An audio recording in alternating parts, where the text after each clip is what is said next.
mas nem todo mundo tem a noção daquilo que é a vida no Espírito. Então a gente traz a partir do princípio do novo nascimento. Então o novo nascimento, a gente, em cima disso, dá os conceitos mais básicos no primeiro momento, para a pessoa saber quem ela é agora. Porque hoje o problema da igreja é que algumas pessoas, não todas, nasceram de novo, mas vivem como se fossem não nascidas. Elas têm uma nova natureza e uma mentalidade velha.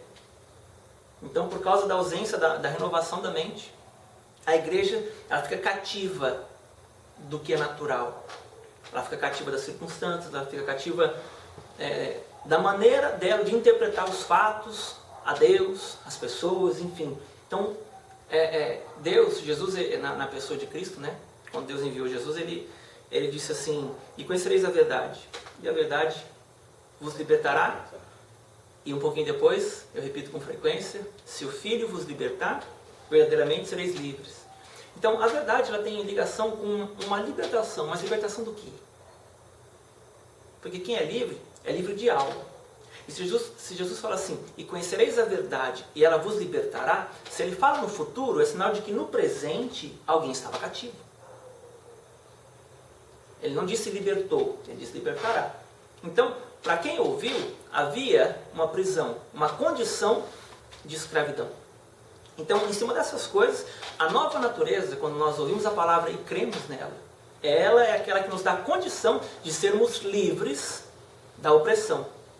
Que opressão? No mesmo capítulo, abre comigo, João capítulo 8, que é onde Jesus está falando isso. João capítulo 8,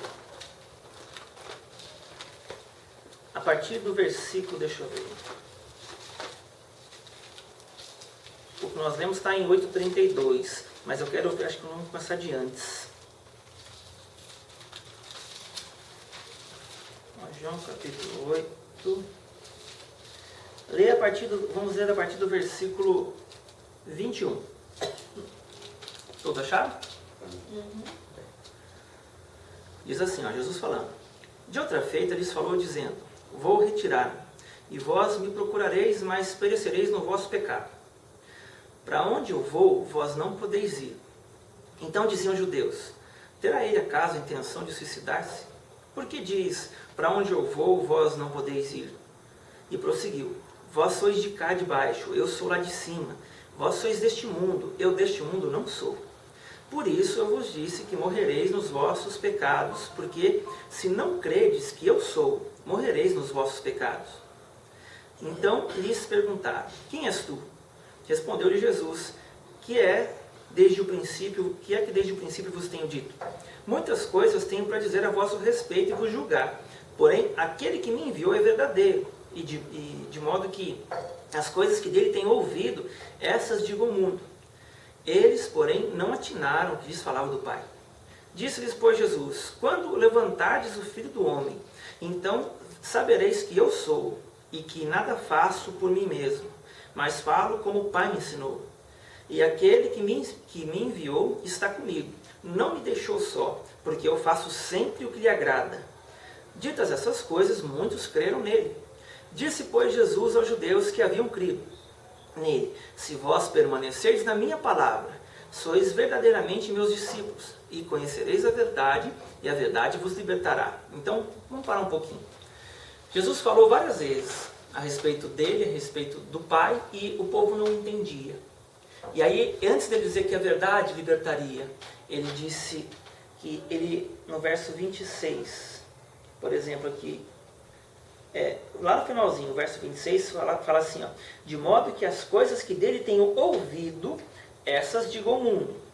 E aí depois, no verso 29, e aquele que me enviou está comigo, não me deixou só, porque eu faço sempre o que lhe agrada. Então veja, ouvido, Jesus, ele fala daquilo que ele ouviu. O que isso significa? Quando você nasce de novo, a nova criatura que você recebe, ela é um marco zero na sua vida. 2 Coríntios 5,17, aquele que está em Cristo, nova criatura é.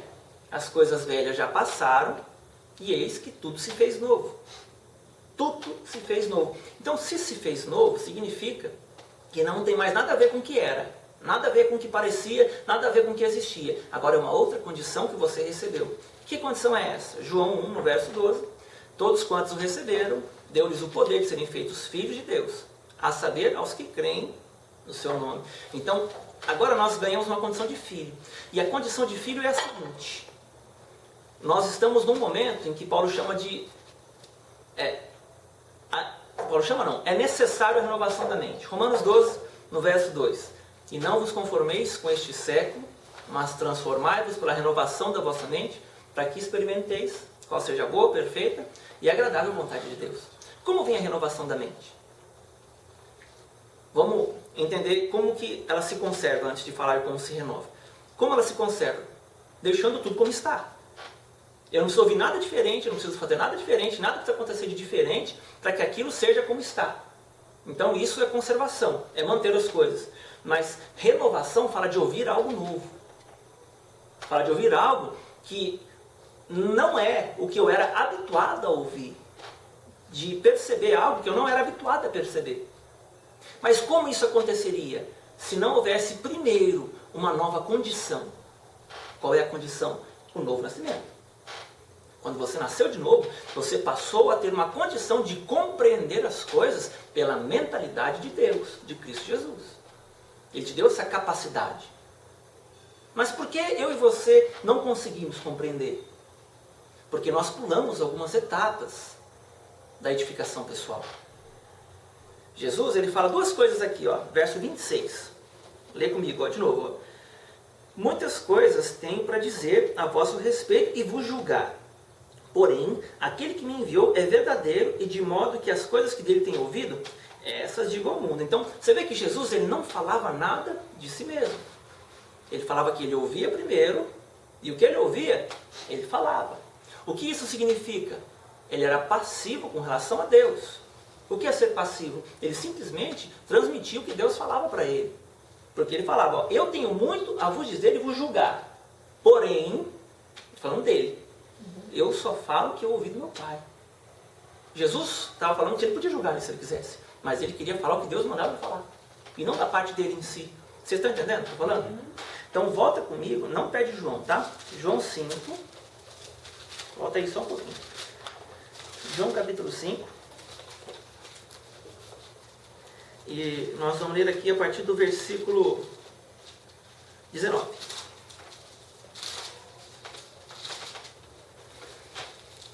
Todos acharam?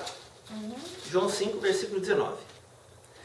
Então lhes falou Jesus: em verdade vos digo, o Filho nada pode fazer de si mesmo, senão somente aquilo que vir o Pai fazer.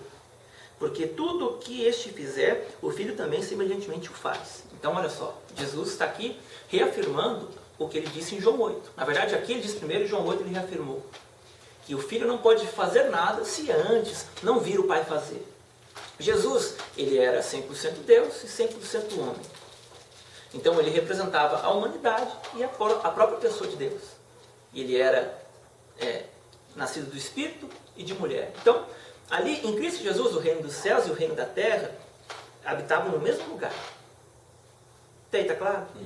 Sem segredo. Então, o que ele era? Ele representava a parte ofensora, que é a parte do homem contra Deus, e a parte justificadora, ou seja, a parte ofendida, que é o quê? A parte de Deus com relação ao homem.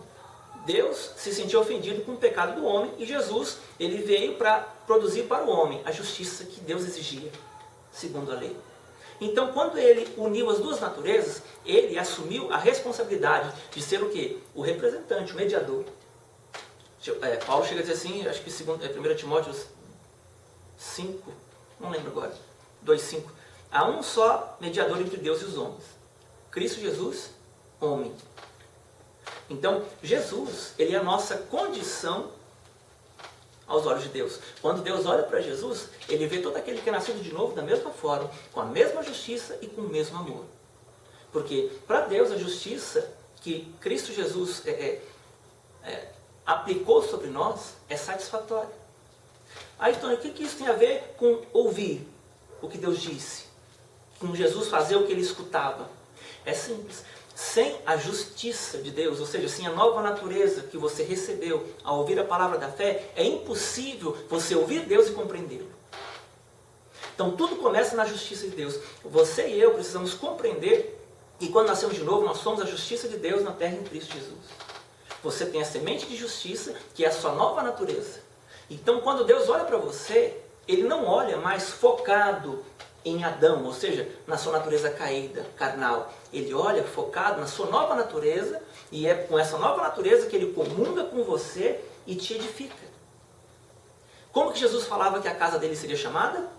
Casa de oração. O que é isso? Casa de oração. Jesus habita aonde? Em nós. Quando nascemos de novo, nós somos o templo. Então não é a igreja, o tijolo. Somos nós. Então a casa de oração somos eu e você. Se não há oração ali, como a casa é edificada? O salmista no Salmo 27, abre comigo. No Salmo 27, ele falava assim, eu não sei se é no verso 3, se é no verso 2, deixa eu ver. Provérbios, Salmos 27, vamos ler a partir do versículo 1.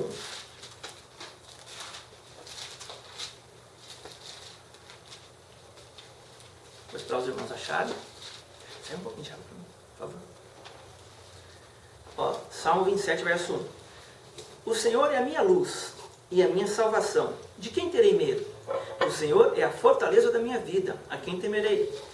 Quando os malfeitores me sobrevêm para me destruir, e os meus opressores e inimigos, eles é que tropeçam e caem. Ainda que um exército se acampe contra mim, não se atemorizará o meu coração. E se estourar contra mim a guerra, ainda assim terei confiança. É esse aqui, ó, verso 4. Uma coisa peço ao Senhor e a buscarei, que eu possa morar sempre na casa do Senhor todos os dias da minha vida, para contemplar a beleza do Senhor e meditar no seu templo. Então, dentro da ótica do que nós estamos falando, o que o salmista desejava era habitar na mesma casa onde o Senhor habita. E o Senhor agora habita em mim e em você. Dividimos a casa. Vocês estão entendendo aqui ou não? Eu vou repetir. O Senhor habita em mim e em você quando você nasce de novo. Então, você e Ele dividem a mesma casa. Então, a casa de comunhão, o salmista fala assim depois, uma coisa peço ao Senhor e a buscarei, que eu possa morar na casa do Senhor todos os dias da minha vida, para contemplar a beleza do Senhor e meditar no seu templo. Então, a questão ali agora é a seguinte, lá em 1 João 2, no verso 27, fala que nós temos a unção, e a unção nos ensina, nós não temos a necessidade de que alguém nos ensine. Essa unção que é onde Deus habita com você, na verdade, a unção é Deus com você, ela te ensina mediante a meditação na palavra, é você tirar tempo com essa palavra, e quando você medita, Deus revela para você o que está escrito, Deus fala. Quando você escuta a voz, você vai ver o quê? Deus fazendo. Por quê? Porque como Deus faz? Como que Deus criou o universo? Disse Deus, haja luz. E houve luz. Então, quando Deus fala, Ele cria, Ele não informa. Quando o homem fala, o homem informa você. Mas quando Deus fala, Ele fez. É assim que Deus age. Então, lembra quando Pedro teve a revelação de quem Jesus era? Quem diz o povo que eu sou? Ah, uns dizem que é Elias, outros João Batista, outros Jeremias, uns os profetas. E vocês, que andam comigo? Quem sou eu? Tu és o Cristo, Filho de Deus vivo. Né? E aí Pedro chega, Jesus chega e fala assim, pois não foi carne e sangue que te revelaram, mas meu Pai que está nos céus, bem-aventurado és tu, né, Simão Barjonas. E sobre esta pedra, que pedra? A palavra revelada de Jesus Cristo, eu edificarei a minha igreja. Por quê? Você e eu só nascemos de novo se ouvirmos a palavra da fé. E o discernimento a respeito de quem Jesus era veio por ouvir a voz de Deus. Jesus disse que o reconhecimento dele não veio de carne. Não veio do que, o fulano disse que você é esse, o fulano disse que você é aquele, o fulano disse que você é aquele. Mas Deus disse para Pedro quem era aquele que estava diante dele.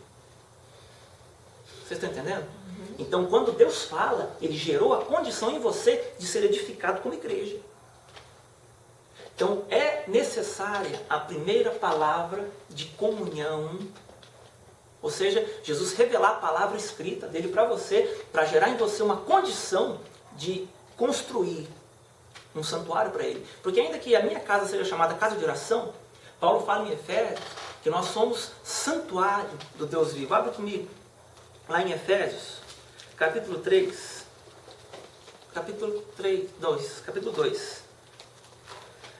Lá no finalzinho do capítulo, Gálatas e Efésios, vocês vão achar.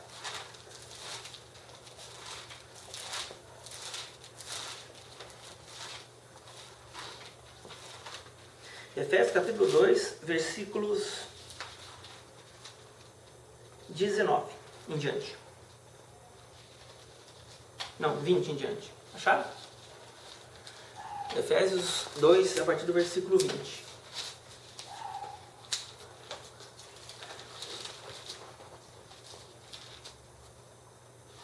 Olha lá, fala assim para nós.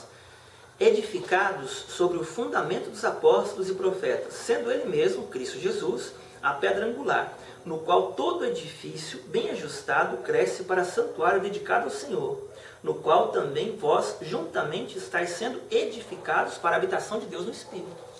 Então, o que isso significa? Que à medida em que você tem a revelação de quem Cristo é pela palavra dele, você está sendo edificado para um santuário. Quanto mais palavra você recebe de Deus, em termos de comunhão, você está orando em outras línguas, está meditando a palavra, Deus te revela o que está escrito, através de uma pregação, do que quer que seja. Mas o ideal é você ouvir a voz de Deus. Então, por exemplo, quando vocês estão aqui, o ideal é que vocês consigam, pelo discernimento, ouvir o que Deus está falando nesse meio. Porque eu só informo. Mas Jesus, se vocês tiverem a revelação que Ele está dizendo, Ele vai construir em você um pedaço do santuário. Cada palavra é um lugar onde Deus habita. Porque quem é Jesus? Ele é a palavra de Deus. E quando Ele nos deu o Espírito, que é a nova natureza, é nesse Espírito que a palavra vai recriar o meu mundo e o seu. É um pouco complexo no começo, mas à medida em que você se edifica, as coisas vão se esclarecendo. Onde eu quero chegar com tudo isso aqui? Quando a gente volta para Jesus, volta em João 8. Eu tive que dar esse pano de fundo para voltar a falar de João 5, quer dizer. Isso aí foi só um pano de fundo, por isso que eu não me aprofundei muito. Volta aqui, ó. João capítulo 5, a partir do verso 19.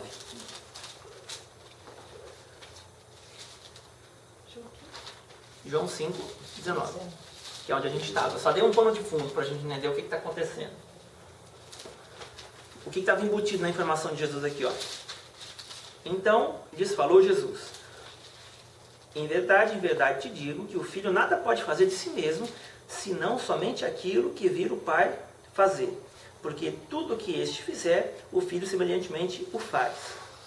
Aí eu vou ler o resto, ó. Porque o Pai ama o Filho e lhe mostra tudo o que faz, e maiores obras do que estas lhe mostrará, para que vos maravilheis.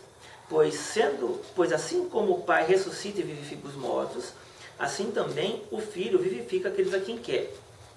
E o Pai a ninguém julga, mas o Filho confiou todo o julgamento, a fim de que todos os homens honrem o Filho de modo porque honram o Pai. Quem honra o Filho e não honra o Pai, quem não honra o Filho não honra o Pai que me enviou. Em verdade vos digo, quem ouve a minha palavra, olha só, e crê naquele que me enviou, tem a vida eterna. E não entra em juízo, mas passou da morte para a vida. Então, olha só, Jesus, ele escuta a palavra de Deus e fala. O Filho, 5,19 eu estou falando, ele escuta e fala. O Filho nada pode fazer se antes não vir o Pai fazer. E ele sabe que o Pai faz tudo por intermédio dele. João 1, verso 3. Todas as coisas foram feitas por intermédio dele, e sem ele, nada do que foi feito se fez. Então, Deus fala com Jesus e Jesus faz. O Filho nada pode fazer de si mesmo, senão antes vir o Pai fazer. É o que ele está falando, como homem. Então, antes de Jesus fazer qualquer coisa, ainda que ele conhecesse o propósito, ele não fazia nada antes de ouvir a voz de Deus. Ele não falava nada antes de ouvir Deus falar com ele. Não era eu de Cristo, era Deus falando por intermédio de Cristo. Cristo era um porta-voz, vamos falar assim, embora também fosse Deus. Está entendendo? Uhum. Então, quando ele fala aqui no verso 24, em verdade vos digo, quem ouve a minha palavra e crê naquele que me enviou, tem a vida eterna, e não entra em juízo, mas passou da morte para a vida. Em verdade vos digo, que vem a hora e já chegou, em que os mortos ouvirão a voz do Filho de Deus, e os que a ouvirem viverão. Então, existe dois momentos aqui. embora aqui Jesus ainda não houvesse sido crucificado e ainda não houvesse ressuscitado para que a igreja nascesse, ele está anunciando profeticamente como seria a vida da igreja. Porque aqui, todos, menos ele, eram carnais. Não havia vida espiritual que não fosse de Cristo Jesus, para que ele fosse percebido imediatamente. Então, ele falava espiritualmente com homens carnais. É por isso que muitas vezes as verdades em amor que ele dizia fazia com que as pessoas se rebelassem contra ele. Ele era tão, como fala, contrário às expectativas, por exemplo, dos fariseus que conheciam a palavra de Deus, etc., que os caras ficavam doidos com ele. Poxa, a gente esperava um rei assim, assim, assado. Jesus vem aqui e faz tudo o contrário que as expectativas do povo. Porque o povo tinha um entendimento carnal, um entendimento natural de quem era o Filho de Deus.